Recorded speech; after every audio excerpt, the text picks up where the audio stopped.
Cristiano, bom dia. Bom dia a todos. Um prazer enorme estar aqui com vocês. Engraçado, né? Porque são tantas dúvidas que pairam na cabeça dos pais, dos adultos, vamos falar assim, porque às vezes é o pai, a mãe, mas às vezes é um avô, um tio, né? Até o irmão mais velho, dependendo da constituição da família. Normalmente, a escola perto de casa. Começa por aí. Qual é a primeira preocupação que a gente tem que ter? Tem gente que já pensa, não, eu quero saber se o meu filho vai estar com um bom programa disciplinar ou de educação. O que a gente prioriza? Bom, primeiramente, eu costumo empatizar muito com os pais, porque pai e mãe estão sempre querendo acertar. Sim. Sempre. Fato. E eles estão querendo acertar para o seu bem mais precioso, que são seus filhos. Uhum. E quando a gente está querendo acertar, a gente, como pai, a gente se remete à forma como nós estudamos, como foi feita a nossa escolha. Uhum. E tentamos fazer essa transposição para hoje. Só que nós estudamos algumas décadas atrás. E o mundo de hoje é muito diferente. Completamente diferente. Então, aquilo que era usado pelos nossos pais para escolher as nossas escolas, não necessariamente vai estar disponível para ser usado pelos pais. Uhum. Então, é importante que eles entendam que, na verdade, a informação sobre como buscar é tão ou mais importante sobre o que buscar. Ótimo. Então, vamos fazer primeiro as perguntas que vão nos nortear nessa busca. Porque, sim, morar perto de uma escola é algo importante. Uhum. Porque isso é até uma coisa muito comum nos países de primeiro mundo, de você entender que o transporte e o traslado entre a casa e a instituição de ensino influem decisivamente na qualidade do processo ensino-aprendizagem. Uma pessoa que fica muito tempo dentro de um carro, de uma condução, até chegar na escola, ela vai chegar mais cansada. Sim. Então, é uma das questões. Eu já estudei perto de escola, normalmente eu estudava perto de escola, e isso eu lembro como isso é importante para mim. Agora, não é só isso. Uhum. É verdade. Bom, o que a gente tem que observar em primeiro lugar? Meu filho vai começar, vamos falar das crianças pequenas, meu filho vai começar a estudar agora, ano que vem eu preciso escolher e nunca fiz isso na minha vida. Qual é o primeiro passo? Bom, vamos lá. Primeiro eu falei do contexto, né? Nós estamos num contexto diferente, num contexto que mudou bastante e muda de forma mais ágil do que antigamente. Então, nós temos que entender o seguinte: qual é o mundo pelo qual eu navego hoje? É um mundo de muita complexidade, muita incerteza e mudanças voláteis, cada vez mais rápidas. É um mundo dominado pela tecnologia, em que você tem que saber usar a tecnologia, mas tem, sobretudo, que saber qual é a sua condição humana. Como que isso se reflete na escolha para a escola? Por exemplo, você falou de uma criança pequena, de educação infantil. O que é mais importante para uma criança nessa faixa etária? A criança é um cientista nato. Então, é importante que ela tenha um espaço na escola de exploração. É uma curiosidade. Curiosidade. Né? Ela tem a curiosidade. Quando você vai lá no Fórum Econômico Mundial para observar as tendências e as demandas para a sociedade atual, para quem já está, inclusive, no mercado de trabalho, para lidar com esse mundo em mudanças aceleradas, a curiosidade aparece lá no topo. Uhum. Para você poder exercer o pensamento crítico, para você poder questionar. Então, a instituição que eu estou buscando oferece momentos de exploração para a criança de forma estruturada, de forma curricular. Como é que o currículo passa por aquilo que é nato às crianças, que é o brincar? Ela incentiva isso e conecta com saberes, ou ela tenta formatar? Tem que ter um cuidado muito grande com instituições que tentam formatar demais o aluno, porque aí ele entra com toda essa curiosidade que é inerente ao ser humano e ele perde curiosidade. Aí quando ele chega lá na frente, no mercado de trabalho, ele vai ser cobrado pela curiosidade, que ele já tinha, e às vezes a escola cortou. Então observa como a curiosidade pede elementos concretos em uma visita para mostrar como que as crianças são incentivadas a explorar o ambiente, o meio, pelo currículo. Uhum. E isso vai muito além Porque muita gente às vezes pensa, não, mas a escola tem que educar essas crianças para que elas sejam organizadas e podem nesse processo acabar tolhindo, né, algumas ações, sendo que o viver em sociedade com outras crianças estimula também a curiosidade. E organizar não significa necessariamente brigar, chamar atenção, botar de castigo ou algo do tipo.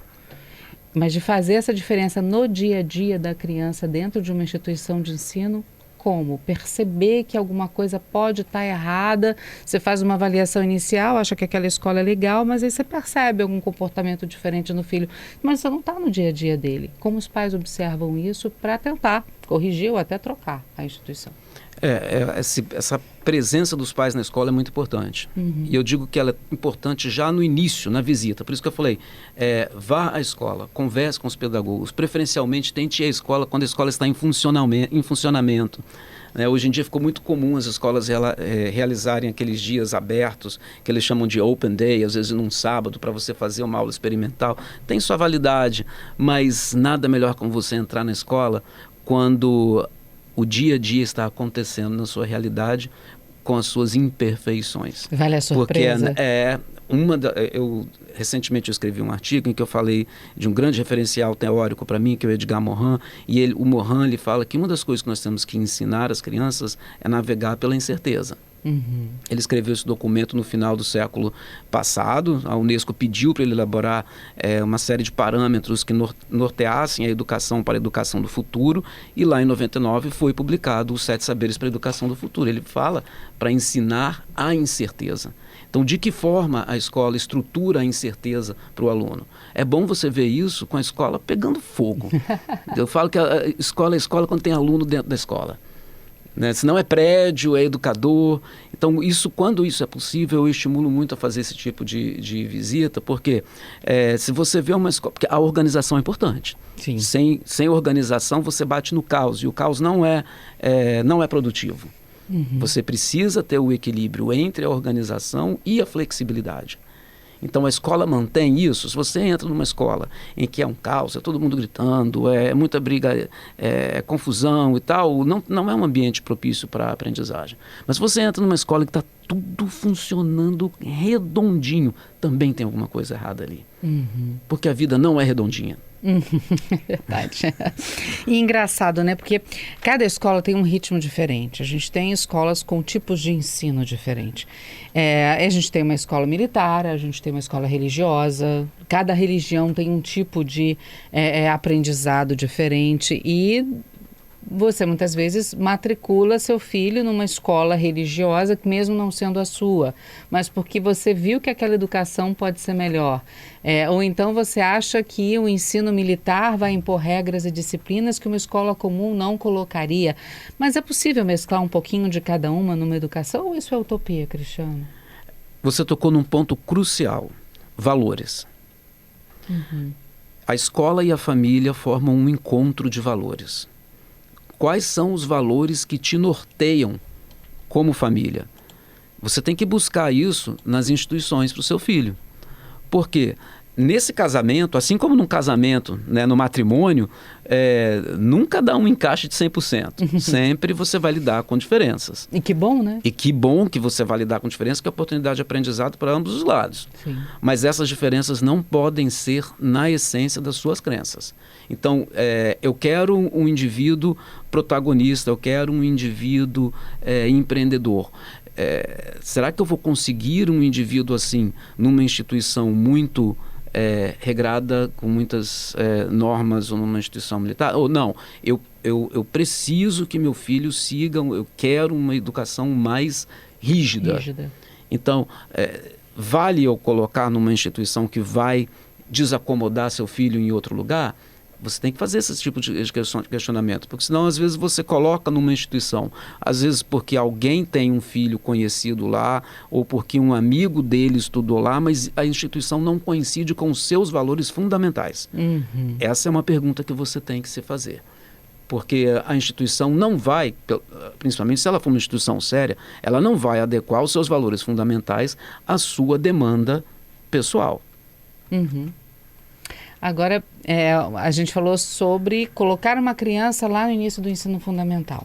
Mas a gente conhece algumas escolas que elas vão até um determinado ponto. Tem escola que só tem aquela educação infantil básica mesmo, tipo o antigo prezinho, né? Na minha época era jardim de infância e CA, classe de alfabetização. Então, hoje em dia, você já tem pré-escola 1, pré-escola 2. E ali ela para... por causa até do tamanho, do porte dela, é uma educação muito boa, porque são poucas crianças normalmente e tal, mas não tem que continuar, então tem que mudar de escola. E aí tem que escolher uma de ensino fundamental 1, né? Ou então depois tem que trocar até quinta, sexta série, vai ter que trocar por outra escola. Ensino público tem muito disso, vai até uma determinada série, depois troca para poder... Como é que você troca nessas horas? Porque você tem um apreço por aquela escola inicial, né? E você tem quase certeza que você não vai encontrar outra igual. Então, como é que faz? Outro dia eu estava num Essa evento... quase certeza é um entendimento inicial, né? Exato. Porque você se sente meio órfão disso, né? Outro dia eu estava em um evento em que foi perguntado... Ele não era um evento de educação, estava tratando de habilidades fundamentais para os próximos 10 anos.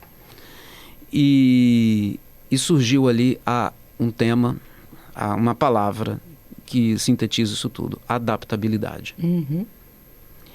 Então, de que forma eu preparo o meu filho para estar adaptado em qualquer situação? A mudança faz parte. Se tem uma coisa que vai acontecer na vida da gente, é mudar.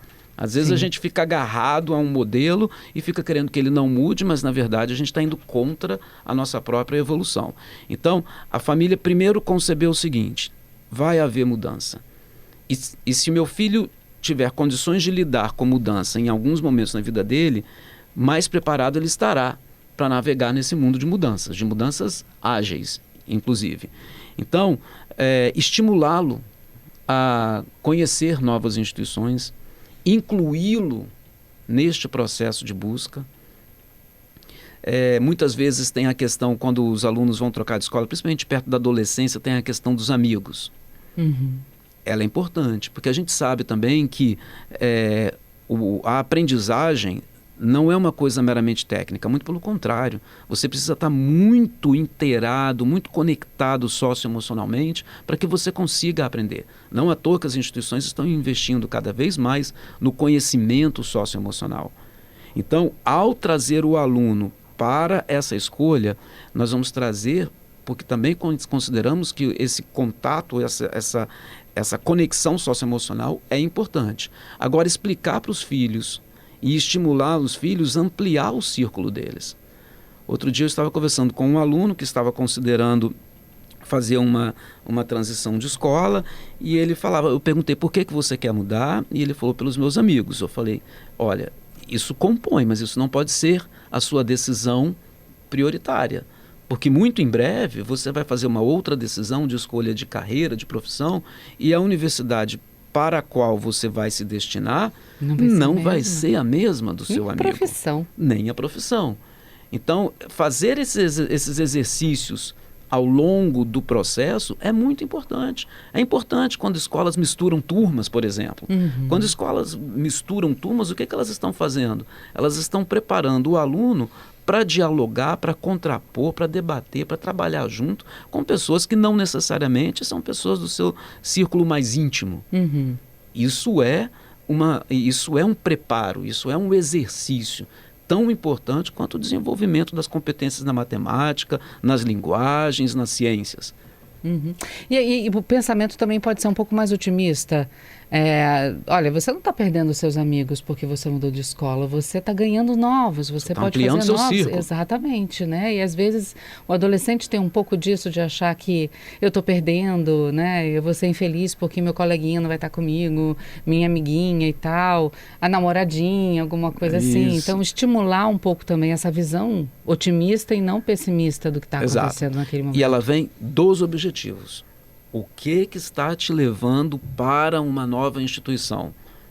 Você está buscando aprimorar o quê? Você está buscando, como pai, como mãe, alcançar quais objetivos, cruzar quais fronteiras? E hoje está muito mais difícil do que no passado. Porque hoje, inclusive, assim, tem dois lados, né? Como tudo na vida. Você tem mais fonte de informação, mas você também tem um marketing que às vezes coloca as escolas muito parecidas umas com as outras. Por isso que eu falo que mergulhar a fundo, fazer as visitas, conversar com os pedagogos das escolas e elaborar as perguntas que são importantes para você. É algo assim fundamental no processo de escolha. Você tocou no assunto que eu ia te perguntar. Quando o pai escolhe a instituição de ensino, ele normalmente vai sozinho, ele não leva a criança junto. É bom ele levar a criança para ver se a criança vai gostar daquela escola, daquele lugar, daquele ambiente que ela vai frequentar ou não. E a outra pergunta é: matriculei minha criança, a escola é ótima, é maravilhosa, mas meu filho está reclamando, meu filho está indo para a escola infeliz, ele não está gostando do que ele está vendo. E aí, como é que você chega ao ponto, no caso do adolescente, né? O que está acontecendo com meu filho que ele está querendo trocar de escola? Será que é só realmente por conta dos amigos e tal? Como é que eu identifico que ele está infeliz lá dentro, que ele não está gostando de lá e por quê? Bom, a escolha da escola é uma escolha da família.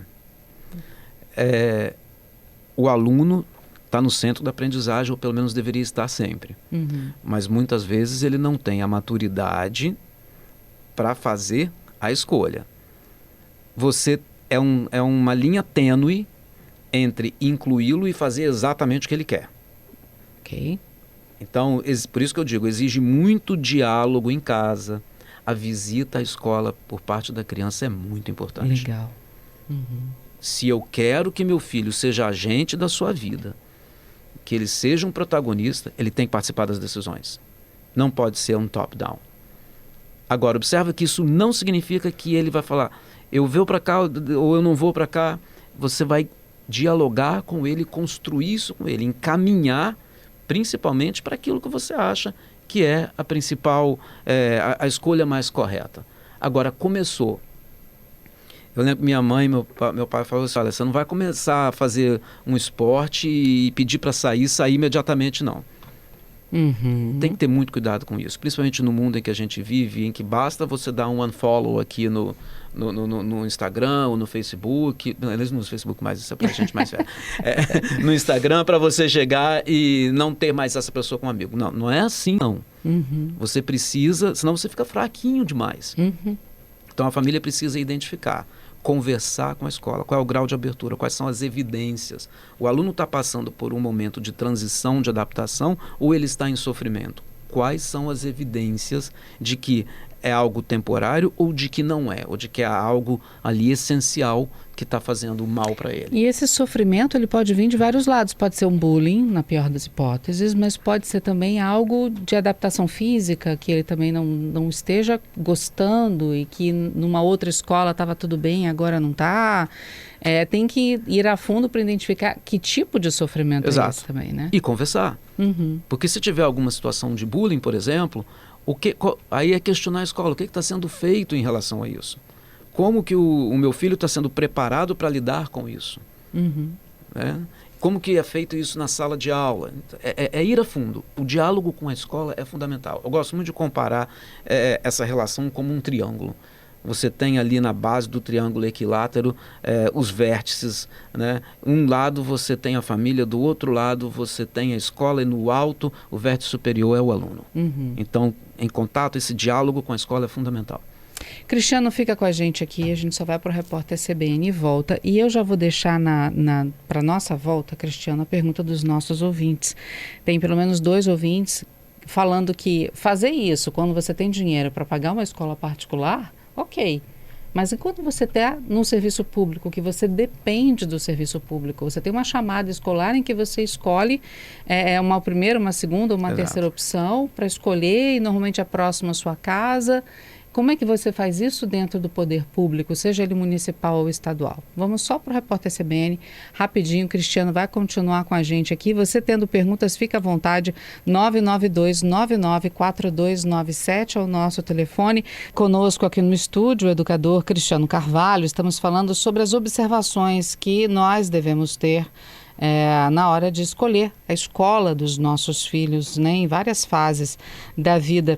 E na ida para o repórter CBN, Eu comentava aqui com o Cristiano a pergunta dos nossos ouvintes a respeito de área privada e pública, né? Você, quando tem dinheiro e consegue escolher uma escola minimamente, né? Escolher uma escola pagando uma matrícula é uma coisa. Agora, quando você depende 100% do poder público, seja ele municipal ou estadual, dependendo, é claro, da série da sua criança, como é que fica para você tentar escolher a melhor opção para o seu filho? Quando você depende do poder público, primeiro a gente precisa encarar o seguinte: o poder público tem que oferecer educação de qualidade. Estamos no caminho, ainda longe de atingir a educação de qualidade dos países desenvolvidos. Curioso Mas isso, Cristiano. nos países desenvolvidos você tem o poder. Exatamente. Isso não é uma questão. Há muitas décadas atrás, o poder público, a escola pública no Brasil era melhor avaliada e as pessoas queriam estudar em escolas públicas porque tinha uma educação melhor, né? Isso caiu ao longo das décadas. Então, e aí eu acho que eu lembro há muitos anos atrás um artigo escrito pelo Cláudio Mori Castro, que ele dizia o seguinte: foi feita uma pesquisa com os pais de alunos da rede pública e eles consideravam que as escolas estavam excelentes, que era o filho que não estava se dedicando o suficiente. Então, você mostra assim, quando você analisa resultados como esse, você vê que há um gigantesco vácuo entre a realidade e a construção da realidade na cabeça das pessoas, aí no caso dos pais principalmente, né? Então, não é porque é público que você não vai ter o direito de ir lá questionar. Uhum. Então, as escolas, existem excelentes escolas públicas funcionando. Sim. E existem escolas públicas que viraram referência. Sim. Então, é uma questão assim, hoje em dia a informação é muito mais disponível para todo mundo, independentemente de classe social, do que era há 15 anos atrás. Uhum. Então, buscar os dados dessa escola, buscar quem são as referências nessa escola, porque os pedagogos também estão lá para atender as famílias. Então, apesar de você não escolher a escola tem que te atender. Isso passa um pouco também pelo preconceito de ser público, porque muitas vezes os pais, os avós, né, os avós, os pais ou as mães dessas crianças estudaram há décadas atrás em colégios públicos e foram bem atendidos, bem formados. Mas ao longo dos anos a gente vem ouvindo as pessoas reclamando do ensino público, mas muitas vezes sem conhecer aquilo ali. Algumas escolas públicas podem até ter perdido qualidade, mas não todas. Então, passa um pouco pelo preconceito. Você ouve e taxa todas como se fosse um padrão ruim a escola pública e não é? Sim, assim como há escolas particulares que não são boas só por serem particulares. Exatamente. Tem gente que acha que a escola é ótima e muitas vezes não é. Então, assim, novamente, é preciso conhecer, é preciso demandar, é preciso fazer parte da rotina das escolas. Nas instituições em que trabalhei, eu tive contato com programas sociais feitos, seja em parceria com escolas, seja feito em parceria com ONGs, que buscam alunos nas escolas públicas, como o Instituto Ponte, que mapeia alunos nas escolas públicas para levar para as escolas particulares. E quando a gente tem o contato com essas famílias que vieram de escolas públicas, a gente conhece a realidade deles e percebe que essas famílias tinham um contato próximo com as escolas, com todas as limitações que às vezes as escolas ofereciam, mas elas não desistiam de estar junto da escola. Uhum. Então, assim, em suma, o que eu estou te dizendo é o seguinte: não é porque seu filho está em escola pública que você vai entregar e vai aceitar um limite que está sendo colocado ali. Entre na escola, procure quem é o coordenador deste segmento, quem é o orientador educacional. Eu gostaria de falar sobre meu filho. Eu gostaria de ter informações sobre como eu posso ajudá-lo a estudar em casa, sobre os dados de aprendizagem dele. Porque aí você gera uma demanda também e ela é possível de ser atendida. E muitas pessoas alegam a falta de tempo para poder comparecer à escola, para poder olhar melhor para a atenção do seu filho dentro da instituição de ensino. Como é que contorna isso, Cristiano, com um brasileiro sempre tão atarefado, muitas vezes querendo dar atenção para a sua criança, para o seu adolescente, mas a obrigação de levar comida para casa, de ter comida na mesa, é que acaba afetando, né? No horário que ele pode, a escola já está fechada. Como é que a gente contorna isso? É muito difícil mesmo, principalmente quando você está lidando com uma população que não tem a mobilidade de escolha de horário de trabalho. Uhum. Mas eu vou dar um exemplo que vem da minha própria casa. Vamos lá. Tá? A nossa secretária, ela tem um combinado conosco em relação a idas à escola do filho. Que legal. A reunião de pais. A reunião com o pedagogo. Então, o tempo é algo que é uma coisa que às vezes ele limita, inclusive para quem tem muitos recursos financeiros.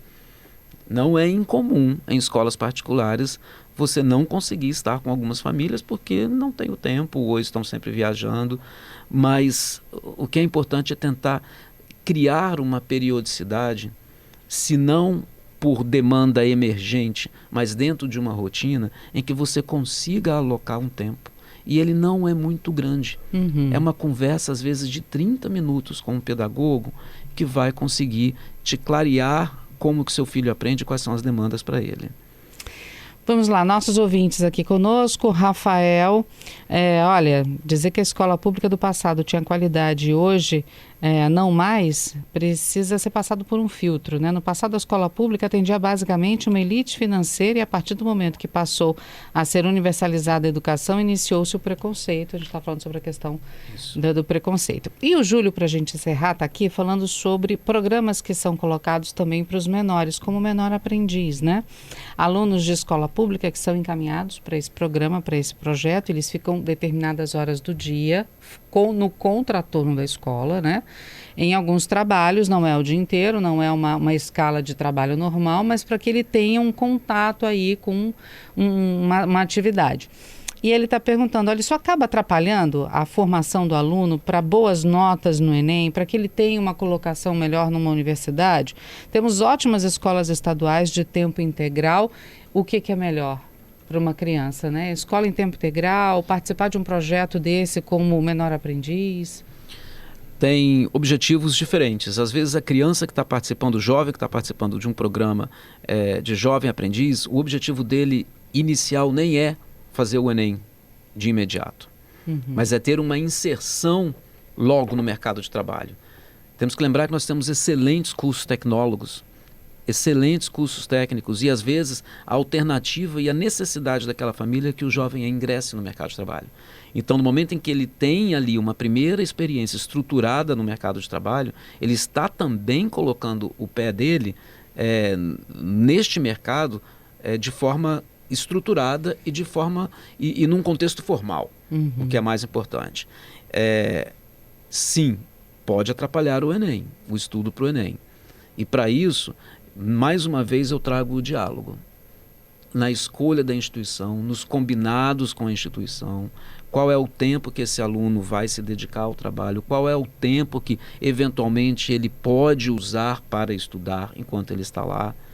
Então, eu acho que tudo isso é uma questão que tem que ser muito associada e muito dialogada entre as instituições envolvidas, escola, empresa e as instituições que estão organizando os estágios. É claro que a gente não tem conhecimento de todo mundo, mas eu conheço empresas que estimulam os menores aprendizes dentro da instituição a trocarem de área. Um vai para a área mais contábil, a outra vai para a área mais financeira, o outro vai mais para o RH, para eles circularem e perceberem quais as afinidades que eles têm com aquilo ali, exatamente pensando no futuro do trabalho, né, no futuro desse menor. Isso é o certo das empresas, né? E ele na verdade, lembra que eu falei sobre a criança? A criança é um curioso nato. Essa criança está viva dentro do aluno, ele precisa explorar. A escolha da profissão dele não pode ser uma coisa determinista. Ele precisa explorar as possibilidades que ele tem dentro do contexto de trabalho para aquilo que mais se encaixa a ele. Então, essa rotação de funções é extremamente benéfico. Nós, no Brasil, não temos muito a cultura de expor os nossos adolescentes a programas de estágio. Já há escolas fazendo isso, particulares, que promovem programas de estágio para que a gente possa fazer com que o aluno explore, antes de escolher por estereótipo ou por indicação, de uma forma não preparada, a sua profissão. Para a gente encerrar, o Marquinho de Vila Velha com a gente, dizendo, olha, a minha filha hoje já terminou o ensino médio, mas desde que ela estava no ensino fundamental, eu e minha esposa acompanhamos a vida escolar dela, e o que a gente vê é que as crianças que mais necessitam da presença dos pais na escola são os que menos vão, que transferem para a escola também a responsabilidade até de educar o próprio filho. E isso causa vários transtornos, inclusive, dentro de casa. Lembra do triângulo. É um triângulo equilátero sem um lado. É o que eu falei. Então, existe um termo na educação que é primeiro educador. Quem é o primeiro educador? Família. Segundo educador, professor. O terceiro educador, o ambiente onde ele está inserido. É um triângulo. Cristiano, muito obrigada por conversar conosco aqui nessa época do ano tão decisiva para muitos pais, né, para muitos adultos responsáveis por suas crianças. Obrigada mais uma vez. Um ano de muitas aprendizagens para todos nós. Para todos nós. Obrigada.